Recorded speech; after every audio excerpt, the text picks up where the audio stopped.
Greetings, my fellow YouTubers. I'm Dole, aka the Big D of Big D's Entertainment Rankings and Reviews. I'm still a little bit under the weather, but I'm a little better than what I was last night. But today I'm going to give you a new ranking. This is going to be a revised edition. It will be on the Spider-Man movies. Of course, I mentioned this. I was going to revised versions of rankings I recently did since the day I started doing my rankings, when I finally got to do videos. So anyway, I'm going to rank all the 8 theatrical Spider-Man movies, which will include Spider-Man Into the Spider-Verse, since I didn't include that the first time, but I will this time. Also, the brand new one, Spider-Man Far From Home, which will most definitely be tops at the box office again. I'm sure today will be on here as well, but where will it wind up? You never can tell. Anyway, here we go. Coming in at number 8, still at the bottom of the chain, is The Amazing Spider-Man 2. While the movie's okay and all, I do like it for certain reasons. I recently rewatched it not so long ago, and it's still okay. Andrew Garfield's still good as the title character. Emma Stone as Gwen Stacy, good again. Except I almost cried at her death when I went and saw this. Just had too many villains. Jamie Foxx's Electro was okay. Dane DeHaan as Harry Osborn, aka Green Goblin, as he become after the death of his dad, who was played by Chris Cooper. Not too bad. Well, Chris Cooper was Norman Osborn, but he was dying though. But anyway, Sally Field's back as Aunt May. Overall, the movie's okay and all. It's not really my favorite of the Spidey flicks, but because it got mixed response in the hopes of getting it to build a new franchise, but it blew it. And soon we got Spidey with Tom Holland as him put into the MCU. Okay, number 7 is this movie's predecessor, The Amazing Spider-Man. While I do like it for certain reasons, Andrew Garfield, Emma Stone, they're all great. I did like Sally Field as Aunt May and Martin Sheen as Uncle Ben. Rhys Ifans wasn't too bad as Dr. Kirk Connors, aka Lizard. I know it was kind of a little more different than what I had anticipated, but overall it was still okay. Dennis Leary was great as Gwen's dad. Let's see. I forgot the character's name. Irving Cobb. That's another actor I forgot to mention when I did my review of this. He's not too bad. Overall, the movie's not too bad at all. I did like James Horner's score in some parts. Not all of it, but in some parts. But still, it's pretty good, actually. Okay, coming in at number 6, and I'm sorry this is kind of low for me, Spider-Man Into the Spider-Verse. Now this, I didn't know what to think of this. I almost turned it down at first, but after having a better look at it, I realized I wanted to check it out, so I did. I gotta say, this was a great animated movie.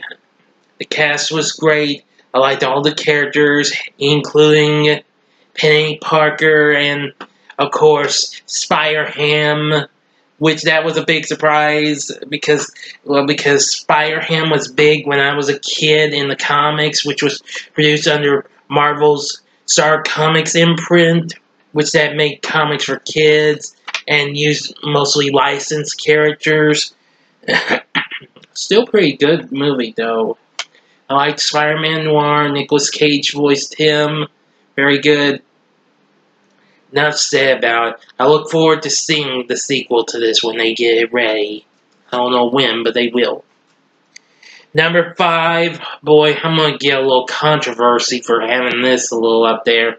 Spider-Man 3.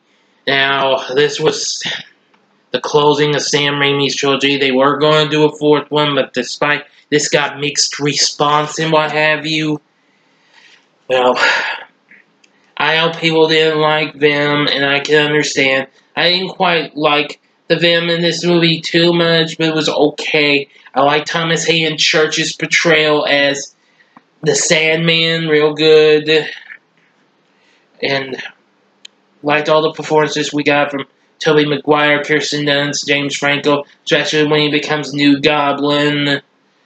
Oh, boy. Yeah, like I said, this movie kind of got a little mixed response and what have you. I know some of it was a little silly and all, kind of like Superman 3, but hey, I'd much rather see this more than Superman 3, though. For certain reasons. I mean, I know the dancing was kind of a little silly and all, an odd addition to it, so I guess I can't really argue with that.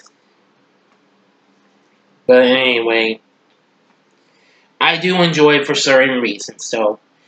Coming in at number 4 is Spider-Man Homecoming, the first installment of Spidey's entry into the MCU. Tom Holland was great. I enjoyed Marissa Tomei's portrayal of Aunt May. Robert Downey Jr. appears in this as Tony Stark, alias Iron Man. Jon Favreau as Happy Hogan. Rest of the cast. Let's see, Jacob Balan, who plays Peter's friend Ned. Very funny character. Zendaya, I gotta say, was great as Michelle, aka MJ. Yeah, which I didn't think was going to be good at first, but, well, I was wrong. They proved me wrong. So, thanks, you guys at Marvel. Sorry. But anyway, Michael Keaton was great as Vulture. I have to say that was a great villain, because that was to be the villain for the potential 4th Sam Raimi movie, actually, as a matter of fact. But even so, I'm glad we got him in Spider-Man Homecoming. This movie was very good. The cast was great. I have to say it was very fun and epic. Okay, coming in at number 3, this was my second favorite, but now, unfortunately, I'm going to probably get controversy for having it third now. And that would be the original Spider-Man, directed by Sam Raimi from 2002. I still love this movie. I know it's been showing on TV recently, but I haven't been quick enough to catch it lately. Even so, I liked Tobey Maguire and Kirsten Dunst, Willem Dafoe as Green Goblin. Great villain. Everybody was great. Cliff Robertson as Uncle Ben, very good. Anyway, I liked it. I liked the soundtrack. I liked the score to this.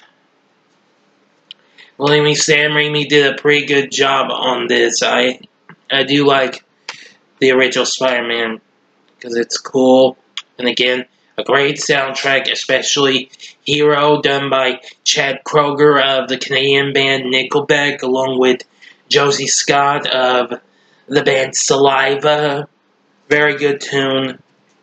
Sum 41, their song What We're All About, that was a good kicking song. Yeah, I loved it.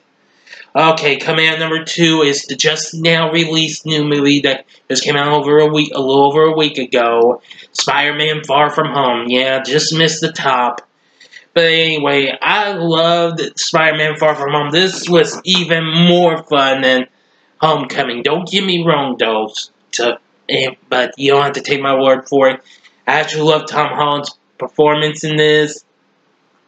Rest of the cast was absolutely good, especially Zendaya. I have to say, she and Holland did a perfect on-screen chemistry, which I do love, even more than Homecoming. Don't get me wrong on that, okay? Anyway, it was really cool. Jake Gyllenhaal did a great job as Mysterio. If you have yet to see my review, you should, because I do mention about the post-credits scenes, but I told you you'll expect to see someone from the original Sam Raimi trilogy, but I won't tell you who it is. Not even in this ranking, okay? You're going to have to see the movie. But again, let's see, Samuel L. Jackson as Nick Fury, and Kobe Smulders as Maria Hill, both of S.H.I.E.L.D. I have to say they were both great until we were surprised to say that they were, well, I will reveal this one spoiler, because they were actually Skrulls in disguise. Of course, you know, the Skrulls were featured in Captain Marvel earlier this year. Even so, Spidey going through Europe was really cool. And especially like this kind of I think it was like a stealth suit he had on. Different type of black suit. That was pretty cool. I forgot to mention that in my review. So I'm going to go ahead and mention that in this. Anyway, Spider-Man Far From Home is number 2. And number 1 is, you got it, Spider-Man 2 from 2004. I love this movie. It's my absolute favorite Spidey flick. Far From Home kind of came close, but kind of missed it by that much, folks. Sorry, I was just having some fun with y'all, if you were paying attention. But anyway, I'm dead serious about this. I loved Spider-Man 2. I remember going to seeing it. I love the soundtrack to it. Again, the score. Tobey Maguire, once again, great as Peter Parker and the title character. Kirsten Dunst as Mary Jane. James Franco as Harry Osborn. Rosemary Harris as Aunt May. And I did like Alfred Molina's portrayal as Doc Ock. Very good. Big. Excuse me. But still a good choice, actually, in my opinion. Anyway, I really did like his performance. I think the movie was just so amazing and spectacular. No pun intended to go with Spider-Man, because he's no, it's the Amazing Spider-Man or the Spectacular Spider-Man. Okay? But anyway, that's my new improved revised Spider-Man ranking. I hope you like it. Tell me what your favorite Spidey flick is in the comment section. Also, check out my reviews of all the Spider-Man flicks, including Spider-Man Far From Home, which you can find in my MCU ranking list. I gotta put it up in there. So, thank you for watching. Until next time, I'm the Big D, and please like, comment, and subscribe to my channel, and see ya.